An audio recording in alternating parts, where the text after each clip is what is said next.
Salut les amis et bienvenue sur Disco Every Channel, votre chaîne généraliste. On se retrouve aujourd'hui pour un nouveau vlog reportage. Je vous emmène à la découverte de Aleria, la capitale de la Corse romaine.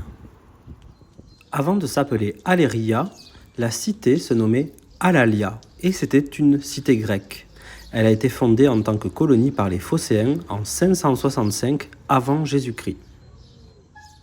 L'église Saint-Marcel, ou San Marcello, est située donc au cœur du village d'Aleria. Elle fut la première bâtie en Corse, au cours du premier millénaire, sûrement aussi la première cathédrale. Elle fut détruite puis reconstruite plusieurs fois en réutilisant les pierres de la ville romaine. Nous apercevons ici le fort de Matra, qui accueille le musée d'archéologie Jérôme Carcopino d'Aleria. On reviendra sur le fort un peu plus tard dans la visite. Je vous propose de nous diriger vers les ruines de l'ancienne cité romaine. Alalia est prise par les Romains en 259 avant notre ère et devint Aleria. Après la conquête de l'île, un fort de légionnaires y fut établi par Sylla. Auguste promut la ville au rang de colonie qui devint capitale de la Corse. Le procurateur de l'empereur y résidait dans un palais. Avec le temps, Aleria prit des allures romaines. On y trouvait un forum romain, un prétoire, des villas, des boutiques, un temple, des thermes romains et des égouts. Pour 7 siècles, elle constitue le centre de la romanisation de la Corse et un port d'exportation de minerais, d'huile et de liège, de laine et de vin. Encore aujourd'hui, Aleria et ses environs sont réputés pour le bon vin. À proximité de la ville, les Romains disposaient d'une escale pour leurs navires de guerre situés sur la côte même ou dans l'étang de Diana. Si la présence romaine y semble déjà effective dès la fin du IIIe siècle avant Jésus-Christ, Aleria et son territoire connaîtront 3 colonisations successives attribuées à Sylla vers l'an -81, à César en -46 et à Octave aux alentours de -32 avant Jésus-Christ. La ville évoluera jusqu'à l'Antiquité tardive et connaîtra de nombreuses modifications et reprises visibles sur les bâtiments ou sur l'organisation générale des axes de circulation interne de la cité. D'un point de vue archéologique, la ville semble connaître un déclin progressif à partir du IVe siècle de notre ère, sans qu'apparemment le site ne soit totalement abandonné. À la fin du VIe siècle, une lettre du pape Grégoire le Grand confirme la présence d'un évêché à Aleria. Revenons maintenant au fort de Matra, où se situe le musée d'archéologie. Le fort a connu une histoire mouvementée. Attaqué et pillé en 1730 par les Corses en révolte, il accueille le premier et unique roi de Corse, Théodore de Neuf, débarquant sur la plage d'Aleria le 12 mars 1736. Le fort de Matra a été classé au monument historique en 1962 et un dépôt archéologique y est installé en 1963. Depuis 1969, il porte le nom du grand historien d'origine corse, Jérôme Carcopino, qui avait patronné la reprise des fouilles sur le site d'Aleria. Il abrite le musée depuis 1978 et enfin, pour le sauvegarder définitivement, il est acquis en 1979 par le département de la Haute-Corse. Y sont exposés les objets découverts lors des fouilles de la colonie antique et des nécropoles.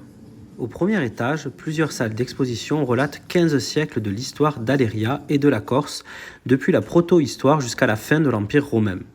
Cette séquence chronologique restreinte sera bien sûr étendue en fonction des fouilles archéologiques et des découvertes. Les objets exposés présentent un grand intérêt du point de vue archéologique, non seulement pour la compréhension de la Corse préhistorique et antique, mais aussi pour la connaissance des civilisations du bassin de la Méditerranée. Dans ce musée, vous pouvez vraiment apprécier la richesse et la diversité des objets retrouvés et exposés et le raffinement de certains bijoux d'orfèvrerie, de certaines poteries. C'est vraiment époustouflant. Il y a également de nombreux objets vestiges de la vie du quotidien à l'époque et également des pièces de monnaie.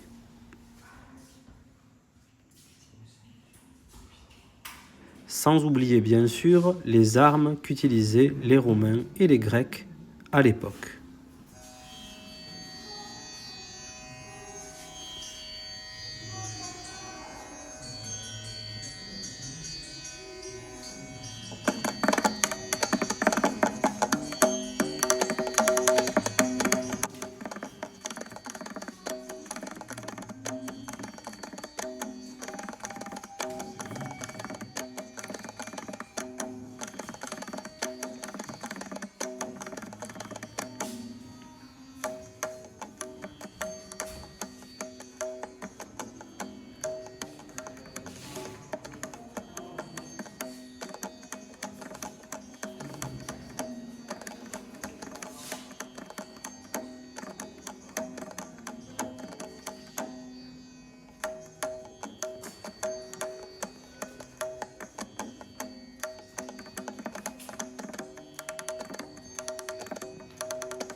Le fort a été construit par les Génois à partir du XIVe siècle.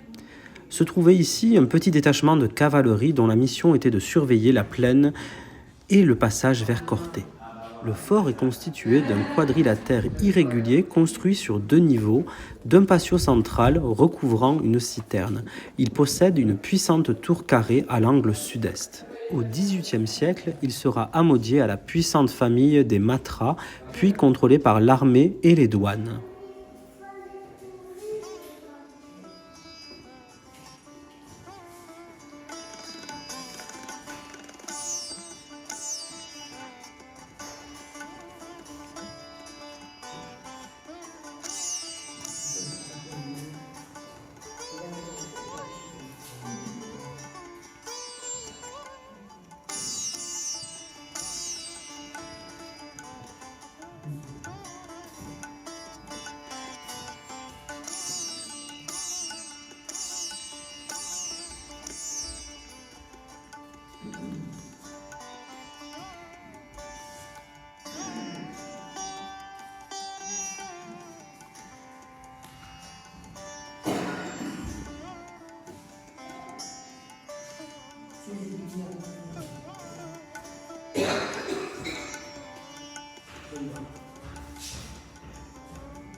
J'espère que cette visite dans le passé antique de la Corse vous a plu. Si c'est le cas, n'hésitez pas à laisser un like de soutien et à vous abonner en activant la cloche pour ne rien louper. Vous retrouverez en lien ci-dessous la page Facebook de la chaîne. Je vous dis merci et à très bientôt sur Disco Every Channel, votre chaîne généraliste. Merci.